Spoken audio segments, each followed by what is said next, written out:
good afternoon to some of you, good morning. My name is Dr. Tova Goldfein. I sometimes forget to say that. And this is TMS Roundtable. We've been streaming live for this March will be, I think, 5 years, 4 or 5 years. And it's been every week. Last week we had a little bit of a dance with the internet and we couldn't go live, and I appreciate your patience. But this week I have a blessing in my studio. She's also very savvy with internet and technical things, so I really appreciate that skill. So tonight we're meeting with Einav Avni. She's Israeli, and all know that I'm living here and working in Israel, but she's living with her family in UK. And we met through a wonderful colleague, and I got to be on Einav's show a few weeks ago, and it was really exciting. Let me just share something a little bit about Einav here. And I wanted to bring her on my show because we didn't talk about deeply what she does. And it's very exciting work. It's nothing new under the sun. It's about the body and the mind. It goes back to centuries of healing and centuries of understanding the quantum, the body, the mind, the nervous system. And one of the techniques that Einav uses was created by a chiropractor. So there's a lot of connections for me to be drawn to what Einav is doing. And like I shared this week on the Facebook page, Dr. Sarno, Dr. Schrubener, Dr. Schechter, Dr. David Clark, Dr. David Hanscom, were all of the doctors that have moved to the mind-body side are talking deeply and seriously about the emotions. And I think years and years ago, I would think, it's a bit new age. And then I started to understand the science. And then I thought, energy, it's new age. And I started to understand the science and the art of healing. So thank you for that little intro. Einav, thank you for coming to my studio, blessing it with your presence and your grace and your beauty and your confidence. Tell us and the audience, and also this will be on YouTube for any of you who can't make it live. It'll be on YouTube tomorrow. You can always ask questions to Einav or I on the YouTube, on the Facebook, or here in the studio. So Einav, tell us from the beginning. I like to know who you were before you were a coach, and then continue on with telling us about your work and the healing. Absolutely. And thank you so much for inviting me to be on the show. I'm really excited to speak with you and anyone who is watching the live or the replay. Yes, so where do I think I'll start really from my last job before I turned into the coaching was as a user experience design. That's helping make systems easier and easier to use, more friendly to use.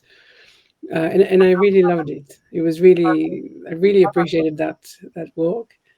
But at some point, I realized that my strength was with connection with people and understanding. In that job was really about understanding their mindset and what they were trying to achieve when they came to use the computer.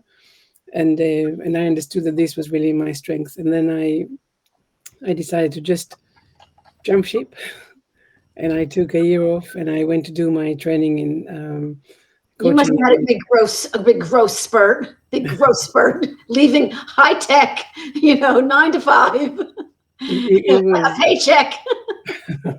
exactly. And funnily enough, this is exactly what I work with people on at the moment, because as you will see in my conversation, I talk about it a lot, is that it's very easy for us to follow the fear instead of recognizing that actually, there is another option, and which is of course alignment and harmony. But at that time, I knew that there was something bigger that was calling me, and I just jumped ship, went on to do my training, and there in my training, I did also my master practitioner of NLP, where we were taught, our teachers did a demonstration. um, they took one of my peers, and she had chronic pain in the neck for about 15, 14 years, really high pain. And in 2 hours, just by asking about the emotions, what were you feeling back then? What are you feeling right now? And kind of weaving it in and out, the pain completely disappeared in 2 hours from level 7 to level 0, and it never came back. For me, I was mind blown. I was like, everyone needs to hear about this. This is everything. This is absolutely everything. And it wasn't even your neck. It wasn't even my neck. I was just a witness, yes. But then when I finished my training, I went onto the Facebook groups, and I started saying, let's heal. It's possible. I've seen this. It is possible. Let's do this. But you know, Facebook groups, and very quickly I made some people really angry, and they said things like, it took me years to convince my families and my doctors, that I was in pain, and now you're telling me you're going to heal me. I don't heal anyone, but anyway, and then I understood how attached people were to the symptom, to the pain, to the whole, to the life that they were living. And if I was, and I was basically, I understood that I was ignorant to that process. And so I decided to run away and, put that healing idea to one side. And then I really just concentrated on coaching, which my main thing was, like I said, where do we operate from fear and limitations and compromises? And how do we recognize that there is something inside of us that is a knowing? We have a voice inside of us that knows exactly how to live in harmony and trust and alignment. And so I was doing that for many years. And then at some point a few years ago, the universe sent me, must have realized that I was ready. So she sent me my first chronic pain client. He was suffering from chronic pain in levels of 9 to 10 out of 10 constantly. He was desperate for a change, and at that point, I wasn't doing the energy healing. I was just doing the alignment work, and just in conversations and talking about the fears and understanding where he had lost hope and how he was living through his conditioning and all of that. Slowly, slowly, the pain disappeared, and then I was like, right, I know exactly why this had happened. Thank you very much, universe. And very, very soon after that, I changed it all around. Found the energy healing methods of the emotion code, the body code, and the belief code. And now I bring this together. I work with people to release blockages from the energy fields, and also help them to get back into alignment. Right. In a nutshell. So does it, like, when I think, when I think of energy fields, being blocked, and, I think, well, trauma, and some people will say, well, I didn't have a trauma. And then we talked about big traumas, big T's and little T's. It doesn't have to be, it could be your boss, it could be relationship with your wife. I think it could be in the unconscious. And then we're like, okay, so it's in my unconscious. How am I supposed to know that? So how do you respond to this kind of thing? I'm playing the devil's advocate because I want people, the people that aren't getting the book cure, they're not getting they're struggling because they're tripping up on themselves. And people, my clients know I trip on myself. I'm full of fear. They know that I go through it, but we can become more resilient. We can hang out with our fear. We can understand that the blocks can be there, but we're not struggling. So it's not black and white. Yeah. Let's address this conversation a little bit towards some of the people that really are stuck. And how do we, so let's talk about how do we unblock big T's, little T's? How do we help ourselves? And do we all need a coach to do it? How do we do it on our own? Can we start to address those questions? Because there are some listeners there, and I would love you to talk a little bit about what you do, and then immediately how what insights and tools could people do? Because We're that, I know you and I are that kind of, you know, coach. Like, take this home and try it. Not on the yoga mat. Not it's not going to work. It's going to work. It's going to work with your spouse. It's going to work, you know, in traffic. It's going to work when you get that phone call about stress. That's when you're going to have to apply it, you know. Yes, absolutely. So first, maybe I'll start with explaining a little bit the way that I explain to my clients about the energy work that I do. And I always say that when we go through emotional events or traumas that we can't process, the energy of the emotions become trapped in our energy field. And because every emotion has a size and a shape, it's actually literally pressing on organs and glands, and then we start feeling, all the symptoms physically, mentally, emotionally, Just break spiritually. that sentence down for the listeners. So we're talking about energy, and this is where, like, a piece of wood is the same thing as a breath of air. Like, we're talking about molecules, and before we don't get into that conversation, but you said something very profound. The emotions have a size and a shape. Can you elaborate on that a bit? So, so I guess there's when I think about things for myself, I find that I get confused with terminology. I get confused with big words and stuff like that. But what I do understand is that when we go through emotional events, and sometimes, like you said, we don't even recognize that we are going through the emotional events. We ask people, how are you? And the answer is always, I'm fine, I'm fine. Oh, I'm just going through something, but it's okay, it will pass in a minute. It maybe it passes in a minute, but there is a footprint on in our body because of this. And if we wait long enough with suppressing all of these emotions, at some point, of course, it needs to come out in some way. Now, basically, for me, when I explain even to myself, understanding that there are emotions all the time, and a lot of the time we don't know how to deal with these emotions, and a lot of the time we don't recognize that they are emotions, and a lot of the times, we might notice that an emotion is about to come out and we're just repressing it straight away.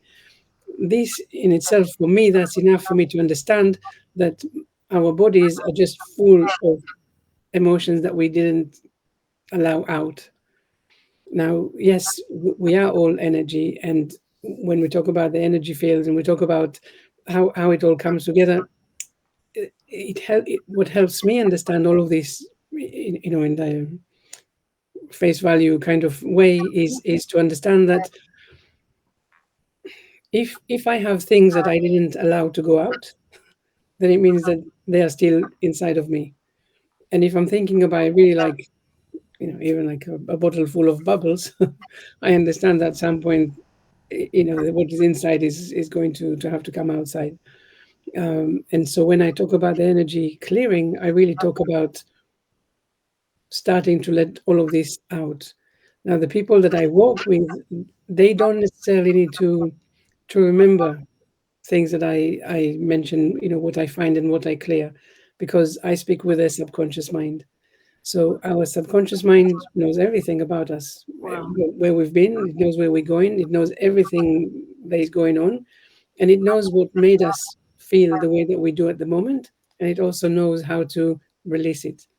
So I have this rubber band ball, and I always say to people that this is like us, really. And for us to get into the core root core of something, we have to start, Yeah. peeling off all of these rubber bands. Yeah. So the subconscious mind knows the makeup of all of these balls, in a sense. Uh, Makes sense. And look, we're talking about motion and movement. And again, many times we're having feelings and they're moving through. And then it's the ones that get stuck because there's something deeper going on, or might be connected to a big T or a little t, you know? a lot of the people that I work with, they maybe they decided a long time ago that they don't want to do emotions because they recognize that it wasn't healthy. I know people personally that for my connection with them, I know how hard paced they are. but actually in the day-to-day life they're all head-based because this is what they taught themselves. So there is a lot of discrepancies. There's a lot of clashes between how we show up consciously and how we are really inside of us. Um, but what the work that I do, I want to kind of separate between them, because on the one hand, I can connect with the person's subconscious mind and start clearing everything, all the blockages that I find. So no But matter, sorry, I'm going to interrupt. Forgive me. So they could be like scared or fearful or anxious, but they're open to they, and you can connect to their unconscious mind, but they have to give you permission. Isn't that right? So I'm yeah, just saying, yeah, it's like, so this is important. yeah, Okay, so this is beautiful. So continue. I'm sorry. yeah. So yeah, people do have to give me permission. They don't have to be with me in the room. They don't have to be with me online. As long as they give me permission, I can connect with their subconscious mind, and then the subconscious mind guides me what needs to be cleared. Now, depending on if I'm using emotion code, body code, or belief code, the work that I do is slightly different, and I can go into a little bit what each of them are a little bit later on. But the thing that I think the big value in the work that I do is really about the other part, the alignment coaching. Because, like I said, it seems that so many of us are so good at living through fear. And when I say to someone, "What scares you?" and they say, "Pff, I'm not scared." And that's always the first answer. And in no time, they start showing me how they're so scared of life and failing and being rejected and what other people will say, that they actually living a very small life. And so I want to tell people that we have two voices or two realms inside of us. And on the one hand, we have the unconscious mind. Unconscious mind, I sometimes use subconscious mind. I use it intermittently, but I do know that there's some slight differences between them. Anyway, the unconscious mind knows everything about us. It's the realm of our emotions, our feelings, our creativity. And it really does know everything about us from where we've been, but even better, it knows where we are going. It has the blueprint of the best version of ourselves, physically, I love mentally, that. emotionally, I love that. spiritually. Can I I write do. that? The unconscious mind. I love it. So it shows how your unconscious mind is your friend, not your enemy. It's your friend. The It unconscious is your mind friend. has the best version. Yeah, it has the blueprint of the best version of ourselves, and so it's constantly trying to tell us, "Hey, go here, do that, say this, don't do that, don't Best worry." version All of these kind of things. cells. Beautiful. It Now, shows how the body is not, they say you can't heal a body you hate, and to love and appreciate this body because the answer is there. exactly, exactly. So our unconscious mind knows everything about us, and it knows where we are headed. So if all your life you've been living a very small life, your unconscious mind knows that you're not living through your full potential, and it will try and give you, clues and hints and guide you in the right direction of your best version. Now, what tends to happen is that we listen to the second voice, the other voice, which is conscious mind, thinking mind, negative voice. Now, the negative voice doesn't know anything about us, doesn't know where we've been, doesn't know where we're going, can hardly remember what we had for breakfast yesterday. But what it does want is to preserve us. And that's the only job it Preserve wants. us. It wants to preserve us. And so what happens is that as soon as you want to do something that you haven't done before or haven't done enough, unconscious mind says, go, just go do it. It's perfect. It's exactly what you wanted to do. Negative voice come up, says, absolutely not. We're not doing it. And it tells you the biggest, scariest lies that latch onto your biggest fear. And then you say, I didn't want to do that anyway. But can I interrupt? Of course. But out of protection, the conscious mind is doing it out of protection. And we need to, so, Yeah. okay, it's not like it's hurting us. It's somehow getting the message that we need this protection. Exactly, exactly. So the idea, of course, the negative voice and the fear and all of that, that's part of our DNA, right? They always say when we were in the caves, we needed a voice that said, hey, if you don't absolutely have to go out of the caves, don't, because you might turn out into lunch, and then I can't preserve you. So the negative voice was there to help us to be preserved. So nowadays, there's no saber-toothed tigers. We're not likely to become lunch, but that voice is still very active. So we, say I want to, I don't know, even if I want to heal, and I'm thinking, hey, from now on, I'm looking at my diet, I'm cutting out sugar, for example. Unconscious mind says, do it. You don't need sugar anyway. Really, you can do without it. The negative voice is going to start coming up with, what am I going to do when 3 o'clock, when I fancy something sweet? How can I commit to no sugar? Everyone is having sugars, and it's my birthday next week, and it's a whole list of, lies and fears and threats that now, we connect to that because it is part of our fears.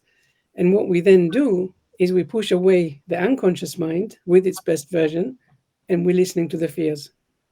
And now we connect with the fears, we connect with the emotions, we connect with all this negativity, and we don't dare, we just don't do it.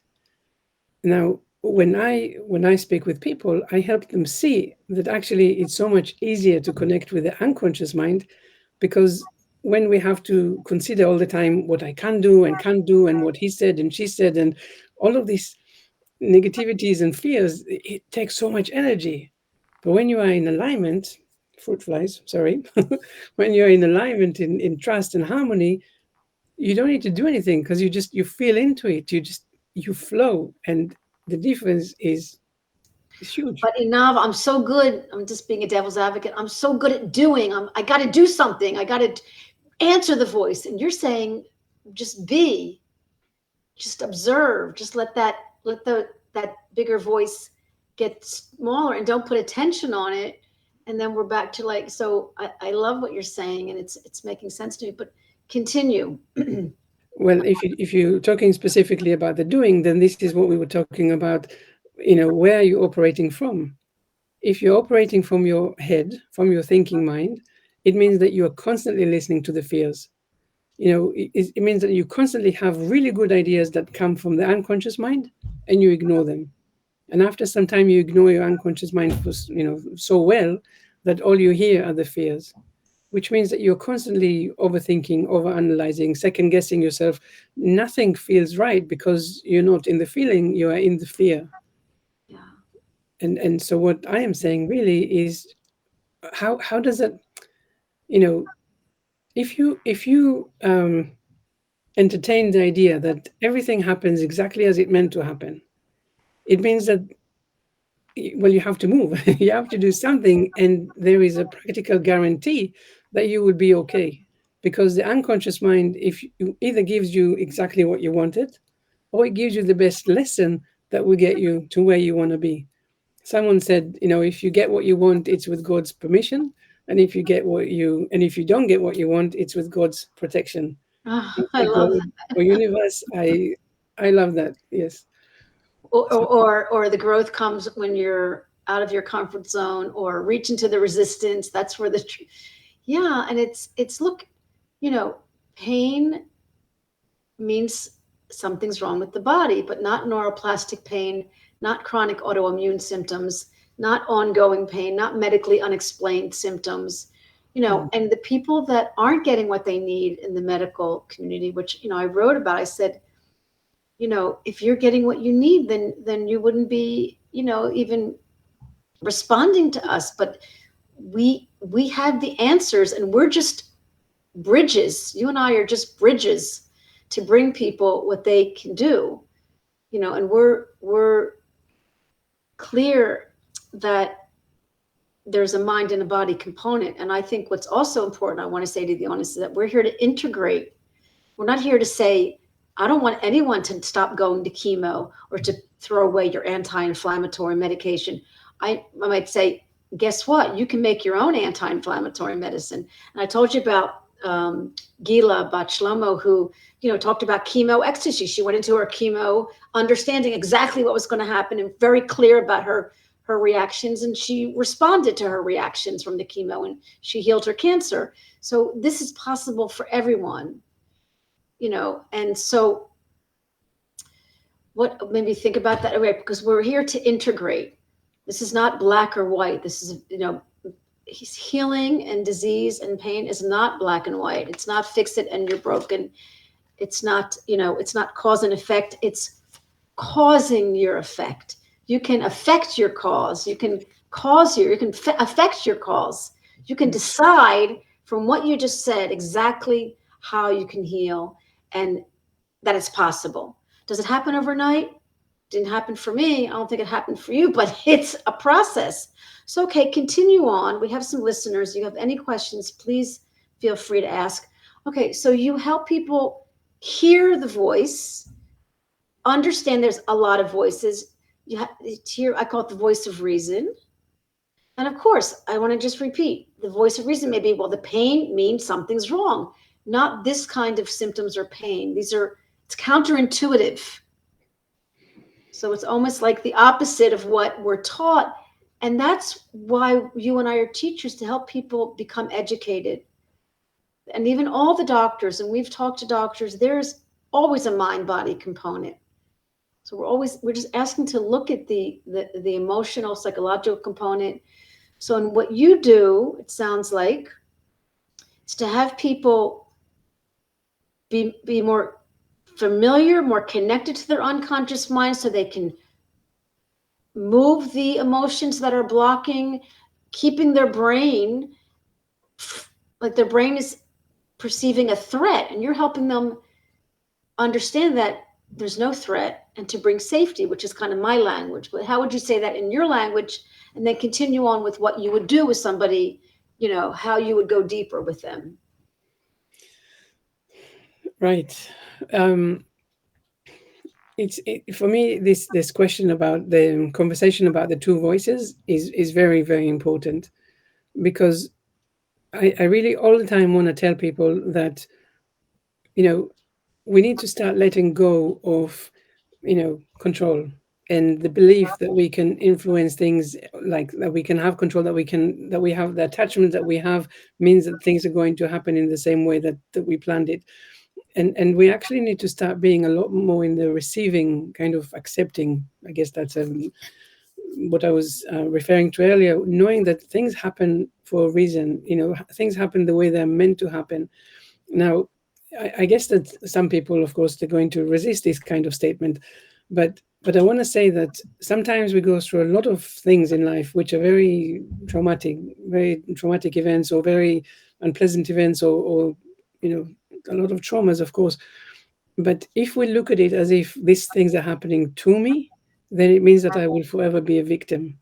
If I start asking why is this happening for me, I will be able to see beyond the event or the illness or the pain, and I will start looking for the lessons and the gifts even that are in this in the event.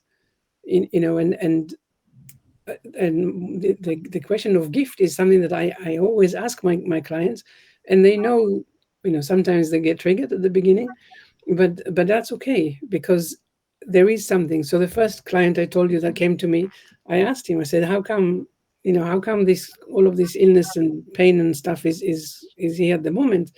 And he was able to see that actually he was doing his PhD at that time, and all he did was get up in the morning, study really hard, be under tons of pressure, under tons of stress, and then go to sleep, and then ruminate about all of that, and rinse and repeat until the body says, well, enough. Really, you were not meant to have this kind of a life. Not sure that we can call it a life anyway, but this is not what you were meant to be doing. And so as soon as he started to release, let go of all of that, now, of course, PhD can be stressful, but it doesn't have to be stressful. You can start feeling into it and seeing what, not putting all of these, what does that mean? The analyzing what everything means, but actually seeing what you have in front of you, and play with that.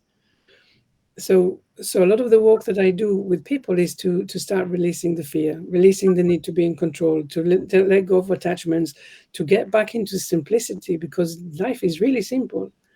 Now, if I had someone with psoriasis, for example, a client with psoriasis, and she was, so deep into the belief that she wasn't good enough, that she wasn't loved enough, that other people's opinion and whatever they were saying was, be all and end all of everything. Now, when you are in this kind of an energy, you block everything else. You're really in the energy, in a very low energy of being a victim, not knowing how to, not trusting yourself, not having self-love. You can't heal from that energy. So slowly, when we do all of this alignment work, it means that we start looking at life in a different way. We understand that actually, things happen in the way that they're meant to happen. So maybe her parents, the ones that she was, experiencing all of this with, maybe they have to be this way so that she learns to become more empowered, and she would never be this way if they were very happy, loving, as she was dreaming about them. So you see, you release the need to control, because you think, I need to have parents the way I want them, and you start looking for what is it actually giving me. And so, Well, so do yeah, you work with self-limiting beliefs and helping people, like you're not helping people to become positive because they have to also accept their self-limiting beliefs, understand how they got it, and that they've been saying it like as a tape, yeah, and like this is why, I think we probably automatically we use a little bit of the Byron Katie work, which is what is that thought doing for you? And why are you believing that thought? And thought is energy. I mean, thoughts are energy. yeah, I mean, this is we're back to energy. And, you know, I feel even Dr. Schumacher will talk about energy and talk about, we know the thoughts are chemical. This is how I'm breaking it down. We know that thoughts are chemical. We know that we can laugh and smile and make different chemicals. We know that we can be visualizing something and change our relationship with there's we're talking about all these different things. And so I think we have to bring this quantum physics energy into understanding health and sickness, because the body is energy living in a physical way, organs and tissues and glands. And as a chiropractor, there's enormous innate energy, but it's connected to quantum energy and universal energy. And this is where I feel so blessed to be able to understand the body. And I think what you and I do is we help people know their body, trust their body, feel comfortable with their body, love the part of them that's giving them sensations, connect to it, have a relationship with it. So I wanted to ask you to talk a little bit about the emotion code and the belief code, because this is just another tool that our listeners can believe it's out there and they can use it for them. This is not like I'm giving you a prescription. This is like I'm giving you a neural pathway to learn this mhm. so you can be the doctor. So talk a little bit about that, because I know you do that in your work and your clients get better and they call you once in a while for a tune-up, like they take care of their car. Right. Yes. So the codes that I use for my energy healings, they were, well, I guess the first two, they were invented or channeled by Dr. Brantley Nelson from Discover Healing. So the emotion code and the body codes, they really, and based on this understanding that we have trapped emotions and misalignments in our bodies, in our energy fields, and when we release them, we change. Things change. Very simplistic, very simple, really. Um, the emotion code, like I said before, it's the emotion, the energy of the emotion that is trapped in the body. Um, it's interfering with the energy field, and really, when what I do is I connect with the person's subconscious mind with their permission, and then I go through a list of emotions, and I whatever the subconscious mind flags as the most important, that's what I clear. And sometimes people feel change straight away, sometimes a little bit later. It depends on so many different things. The body code is slightly more complex. It's not only emotions, it's also pathogens and toxins, misalignments. It's also about energy, energy in the sense that there's different. It comes as an app actually, and there's something that's really funny. I'll explain it actually. Um, there is something that they call no will to, and that is basically where the conscious mind contradicts the unconscious mind or subconscious mind. So, for example, there is in no will to. I a lot of the times I find with people with chronic pain and chronic illness that they have no will to be healthy.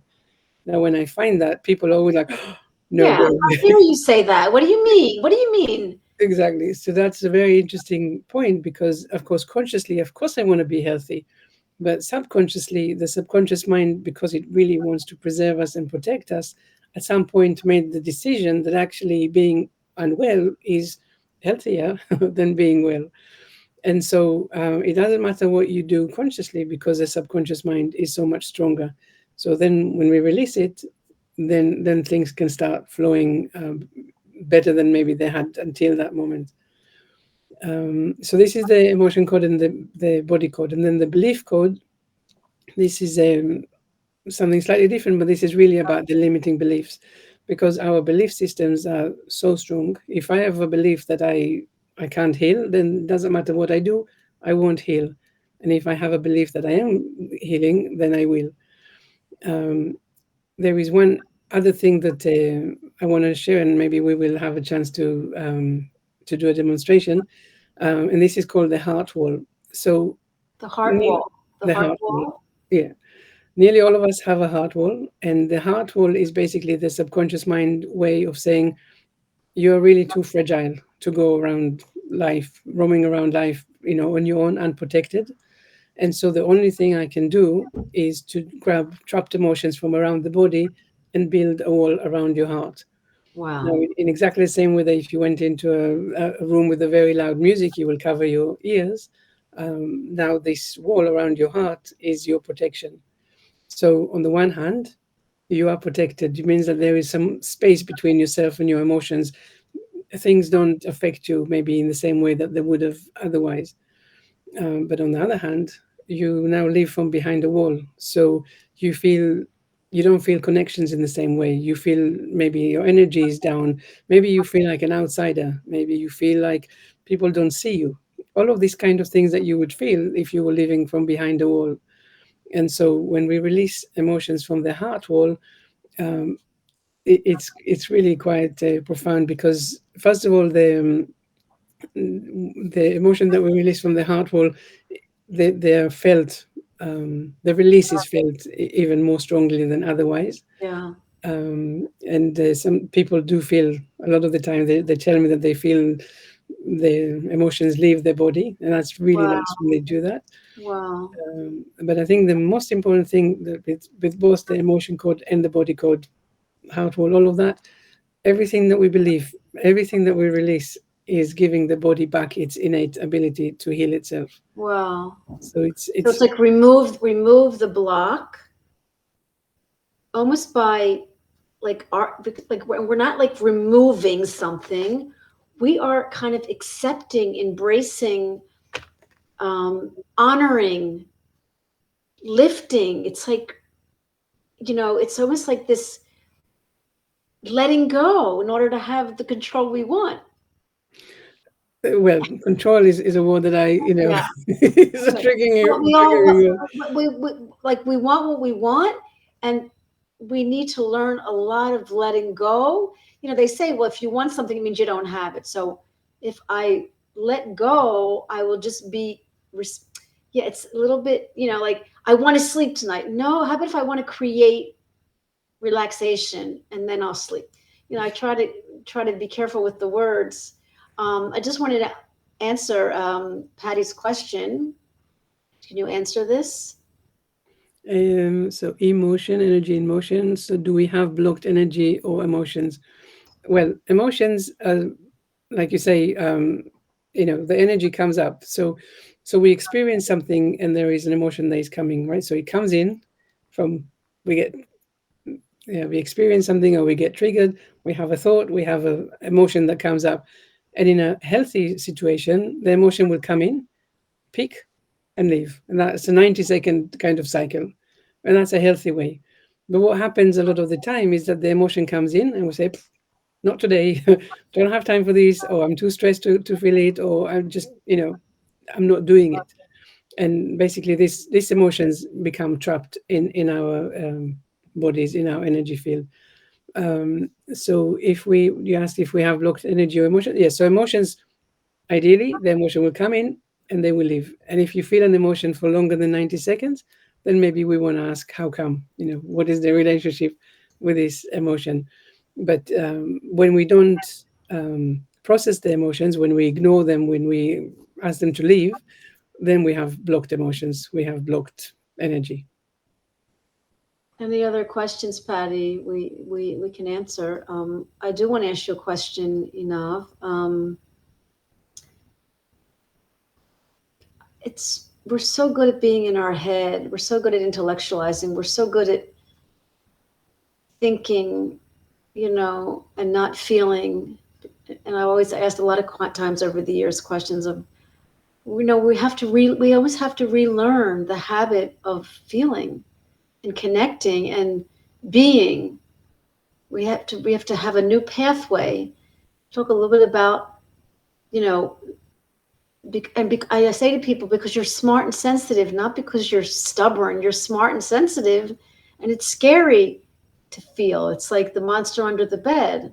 So how do you help clients get more comfortable with the feeling? Because that's what you're asking us to do, to stay with the feeling, to move with the feeling, to hang out with the feeling, to have coffee with the feeling. I even say to make love with the feeling. Look, whatever you need to do, you need to really be at one with your heart. And then the wall just comes down. Can you talk more about that? Because, how can somebody practice? Yeah, absolutely. Because a lot of the time we have an emotion and then we say, oh, you know, I'm really depressed, or I'm really sad, or I'm really angry.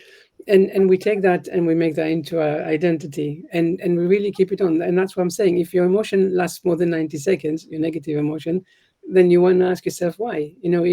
If I'm sitting in traffic and I feel anger, and it's lasting for more than 90 seconds, then I really do need to ask myself, why is it still around if, whatever that guy was doing was, Mhm. 2 blocks away. But what I'm trying to do is really to to create more. I want to remove the head from the heart. I guess that's how I can say it. And I was talking to a client with MS, and she had a very clear trauma as a child, and to do with her parents. And we were saying we want to talk about this. We want to bring all of these emotions, not because you are still angry with them or all of that, but because you haven't actually acknowledged these emotions ever. So whenever you trap them, they're still trapped in your body right now. And she would say things like, she would start going through the emotions, like, she was 3, so I was really young and I really needed support. And then immediately she goes into, but I understand because they needed to do this and they needed to do that. And I say to her, really, that's not what we need here. We don't need to understand and justify and be, very cute with how shitty the situation was. We just want to go back to that little child that needed reassurance, that, she needed to be seen, she needed to feel safe, she needed to be able to express what she was going through. And back then there was no one. And since then she learned that even if she expressed things, there was nothing brought relief to the way that she was feeling. And so one thing that I encourage people, of course, is to write down how they're feeling, what they're feeling. I know people say journaling is good. I sometimes I say do a journal, but I don't ask, because a lot of the people sometimes people say, oh, I write every morning. I don't ask you to go through the motions. I need you to get there and to be that 3-year-old and speak the language of the 3-year-old, and on paper, writing, not typing, write it all down and be very angry and very shouty and very blamey, and really just let it out. And people fill in, many pages with that. So this is one thing that I say. Sometimes I'll just mention it briefly. We say, okay, if it's someone specific that you keep having this kind of conversations with, write it down and tell, never send the letter, of course, but write a letter to the person and say, this is how I am feeling. This is what comes up for me. Let's use the words that most people are using and say, this is why you're making me mad. Yeah. This is why I'm feeling hurt. All of these things. And again, write it all down and be really expressive in how you share. But then I always say, but afterwards, also write another letter. And this time, make it just a paragraph if this is all you have. But say, mention, and because of all this shittiness, here are the good things that came out of this. This is why I'm now doing what I'm doing. This is why I am now who I am, because of all this, the difficulties and the unpleasant situation. So we want to bring in the gratitude. Now, when we think about emotions, a lot of the time we are scared of the emotions. And I actually, well, I guess every person has their own reason why they're scared. But the thing is that we don't have to do anything with it.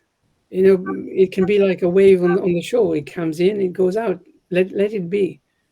If there is an emotion that comes up a lot, then you can ask yourself, where is it coming from? What if I took away the ego, because the ego I feel is a troublemaker, but if I took away the ego, what am I actually understanding about what's going on? The guy, my first chronic pain client, he after we managed to get his pain to a level of 2 out of 10, he would come in one day and he said, "Oh, my pain went back to level 5." I'm like, "Wonderful! Now your pain is Hmm. like a Yeah. filter type thing, right? It tells you that there's an emotion that you've Yeah. ignored." And then he would go back in his mind to his day, and he would say, "Oh, my supervisor sent me a really nasty email." Okay, so now we're talking. So she sent you this email. What is it?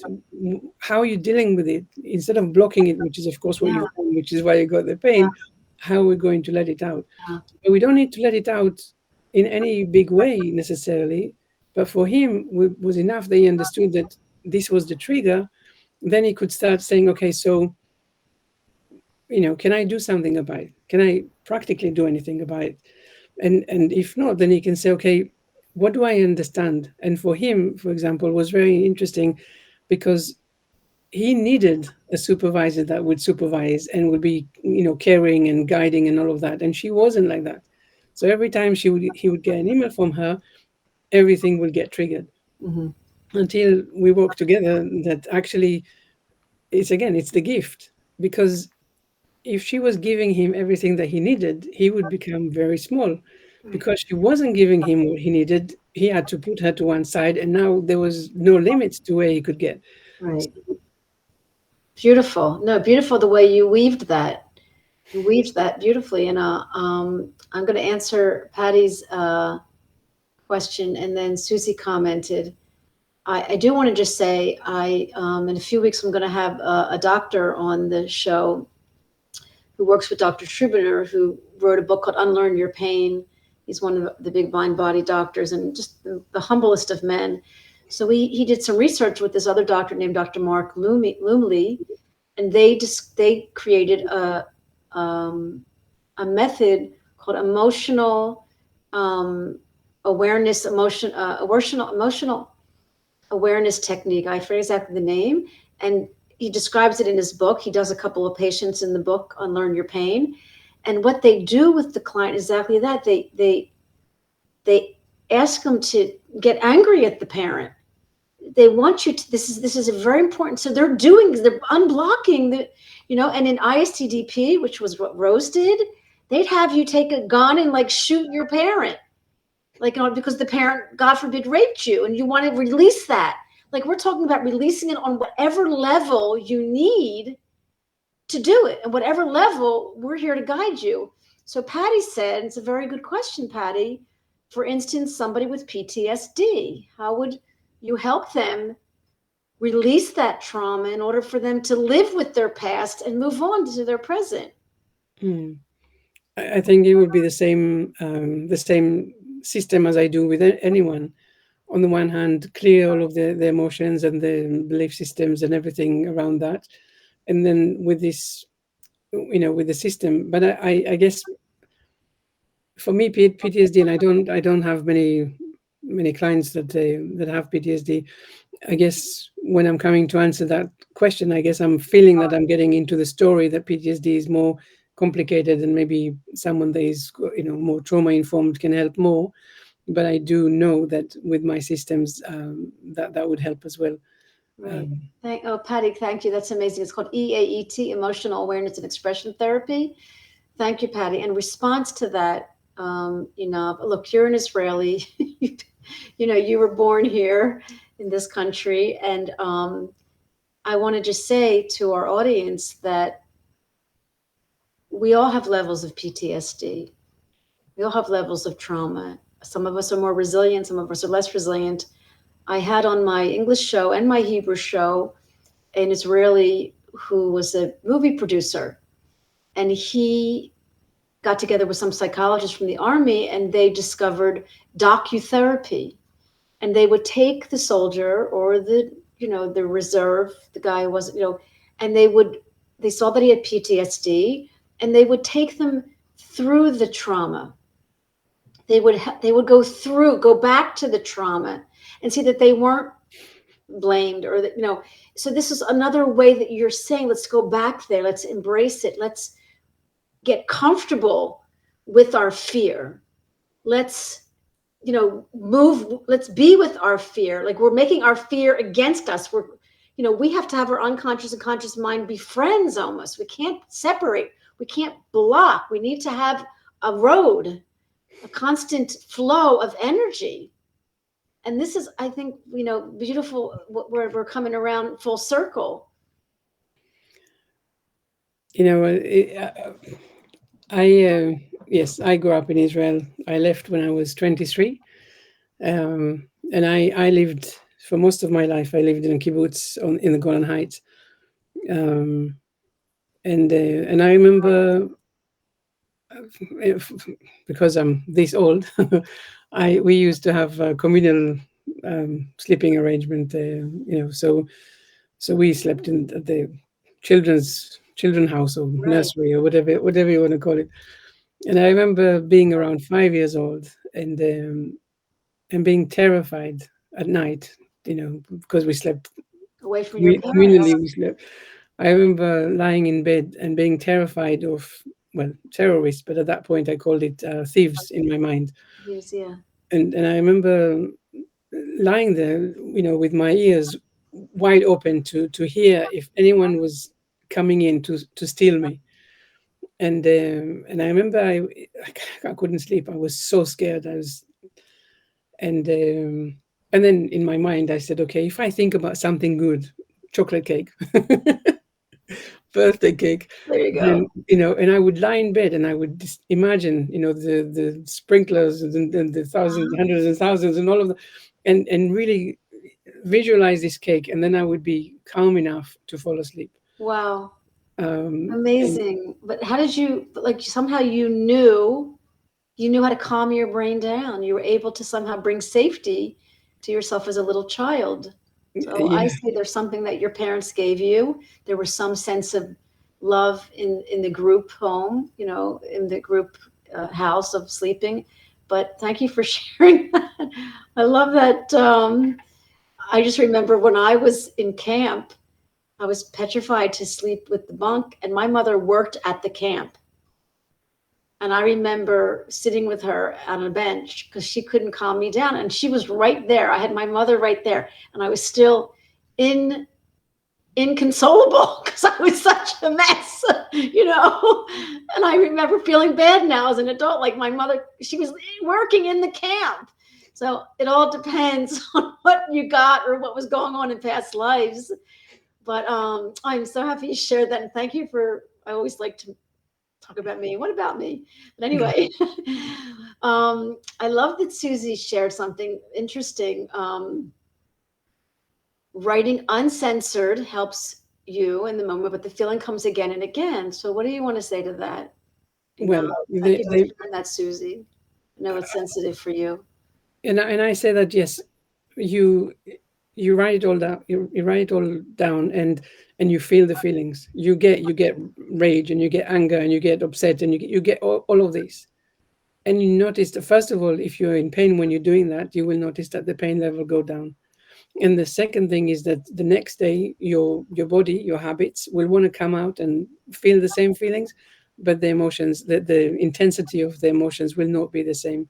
If they are the same, it means that there is another something in place here that is keep feeding the intensity of the emotions. The release, the methods that I work will help for sure. Of course, like Dr. Tova said, you can buy the book and emotion code and body code and do it by yourself. That's very much available. Or you can work with a practitioner. But really, when you write it down, you take some of the edge away. Good answer. And yes, PTSD is a part of the human condition in many. This is true, Susie. She's a very, very deep, spiritual, spirited woman. And she's living in Britain. Maybe you want to give Einav a call. I know that my own children, we all together sometimes, and my grandchildren, we do NL, and we do EFT, we do tapping. And like I said, it's there's nothing new under the sun. We're releasing, we're healing trauma, we're um, what's the word that he uses? We are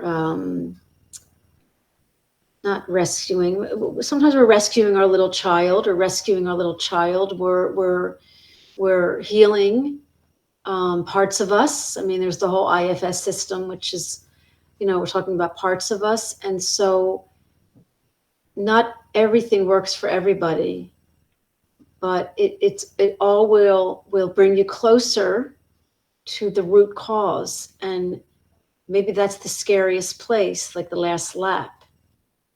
Maybe that's where you'll find your freedom, by being there, being in that scary room, you know, that feels dark, but all the word dark is just the color black, you know?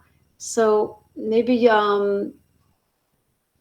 did you want to, maybe somebody in the audience wants to do a little emotion code, or Yeah, yeah, absolutely. yeah, I'll just answer Patty's yeah, question. Yes, when you after you finish writing that letter, yes, please throw it away. Don't really, wow. don't send it. Don't. No one needs to see it. It was just for you for your What do you exercise. think about journaling and writing it away? Because Dr. Hanscom's big on that, and some other doctors don't really mention it, but that he's big on writing and throwing it away. What do you feel about that?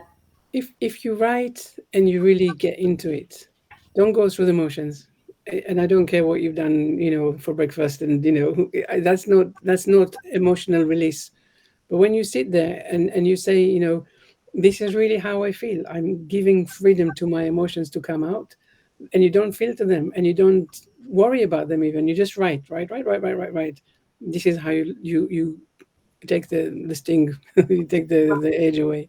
Well, I love it. So, does anyone in our listening studio want to? Maybe we can ask if there's someone with pain at the moment, someone with pain levels of 9 or 10, or then Does somebody want to do a little bit of Patty's? It says her anxiety's up, in fear of taking her her by the dog way, that with her. we can do energy healing on the dogs as well, on the animals. Oh wow! Would you want it on your dog, Patty, or you? And thank you for she has pain, so worry is creating more pain. Okay, so and what level pain on a scale of 1 to 10 would you say that you have at the moment? What level, Patty, do you have? Um, what level pain do you have? Or do you want us to work on you, or the level pain that you have? What level pain do you have? Or do you want enough to work on your dog? 7. 10. Okay, great. And so I'm very happy to demonstrate on you, but I guess I'll take five emotions if that's okay. And so, do I have permission to connect with your subconscious mind?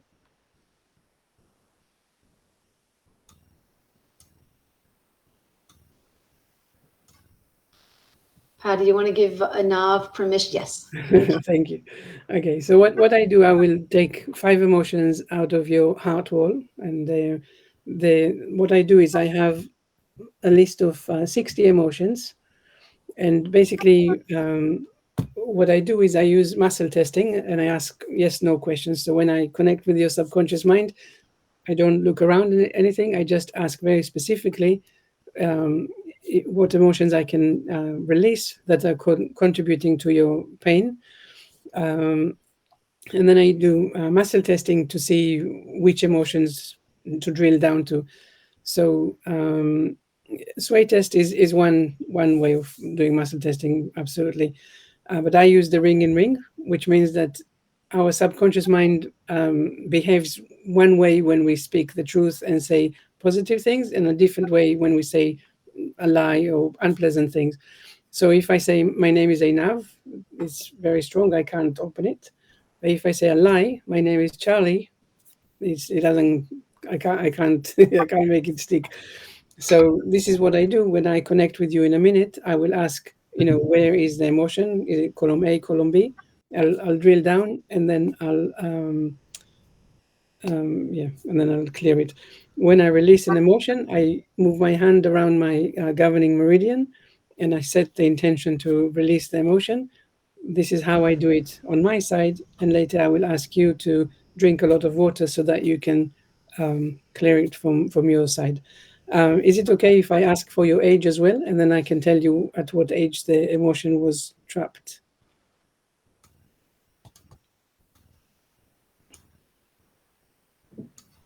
But maybe we can ignore that. Patty's okay with that.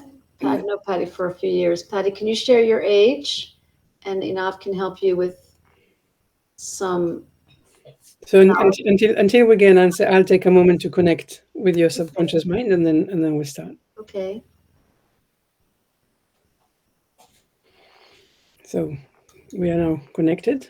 So I will start by ask myself. Okay, so I'm going to find the emotion. Oh my God, you have to leave. You have to take your dog to the vet. Oh, you have to go. Okay. Okay, It's happening a little slower than you. right. Okay. So what do you want to do, Dr. Tova? Do you want to find someone else, Yeah. or do you want me to just release some Good luck, emotion? Patty. You know what? Energy is everywhere. You're going to be fine. You will be fine. Worry So is, leave it up to, there's a lot of things I could say about worry, but just go and be safe and don't worry. Your dog will be fine. You will be fine. That's not validating. That's not validating. I'm not validating. I know it's upsetting because it's like a child and I see beautiful pictures of you and your dog. I know you feel scared, but you're going to be fine.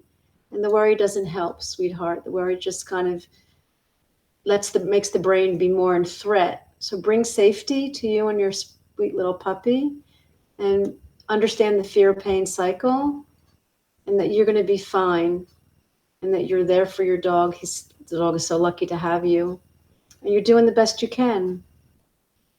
That's on the conscious level, and the fear is just you feeling some loss because you might have had loss when you were a child, and now you're feeling like connected to somebody you love, something you love, the animal. So, anyone else in the audience want to practice with us a little bit, Susie or Gina or Scotty, if you're still there? Scotty's he's a therapist. He's been through some chronic pain, I believe. Anyway,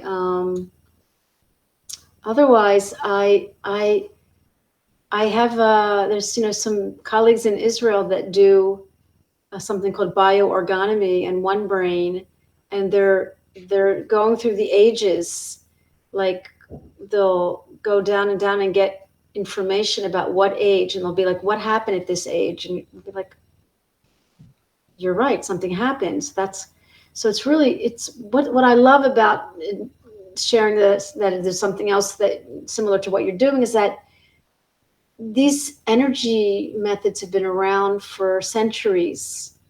And I love that the different practitioners are tapping into, um, what really is causing our our suffering, which is our thoughts and our emotions, and it's turning into tumors and lack of blood flowing and different other symptoms.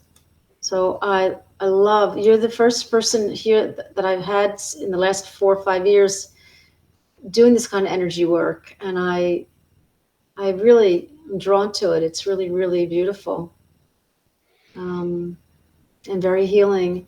And I think people have to trust you, Einav, and you're definitely trustable. I think people have to let go, because there's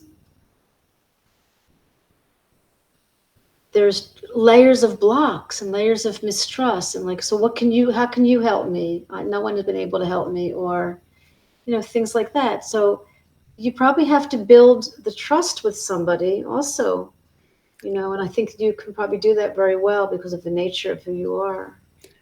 A lot of the time, yeah, when people come to me, they already tried a lot of things. They went to the doctors, they've been diagnosed, they've been through the doom and gloom cycles of, I'm never going to be healed or never get better again. And they've already spent hundreds and thousands on tons of different things that they then find that didn't really work. And when they come to me, they kind of, maybe that's the last resort. Maybe it's the, you know something has to work, and maybe they just starting to recognize that energy healing has merit. And then we start working together, Yeah. and most of the time after the first session you would already feel some relief and some change in the way that you feel, not only because of the release of weight that we do in the energy field, but also because of all of the conversations. So I teach you how to dial down the negative voice, the fears, and all of that, and how to really get back into your core, into your harmony and alignment. So in no time, people are starting to use the terminology. They're starting to really pay attention to how, until this moment, they've been basically operating on automat, on just leaving the patterns. And Yeah. now they're starting to be more intentional. They're paying attention to the inner conversations. So it's beautiful, and people always say, I wish I started earlier. I wish I heard about you earlier, and that's okay, because Yeah. divine timing and divine interactions, all of that. So I love I love that we spoke about this. I love that we broke it down to real basic. You made it very clear the power of energy work and the emotions, and I feel very blessed that we found each other. And if anybody has any more questions for Einav, she's got a Facebook page. You can always reach her through me. She, I know you're very open and receptive to sharing with people, making people feel safe. Because this is the most important thing when you work with any therapist, to feel safe. And then, it's the blocks are already breaking down. And this is partly what we have to learn, trust, because it was taken from us, or it was, um, or we were deceived, or whatever. And, myself as a grandparent and a parent, you're a parent, we're doing the best we can on all levels. So I'm wishing our audience a good afternoon or a good evening. And if you have any questions, you can always share it later on the Facebook, on the YouTube. And please, with the help of the internet and God, we'll be back next week with more information. I love this healing. I can never get enough of it. It's so wonderful, and I feel so blessed to be meeting people like you. What would you like to leave with the like?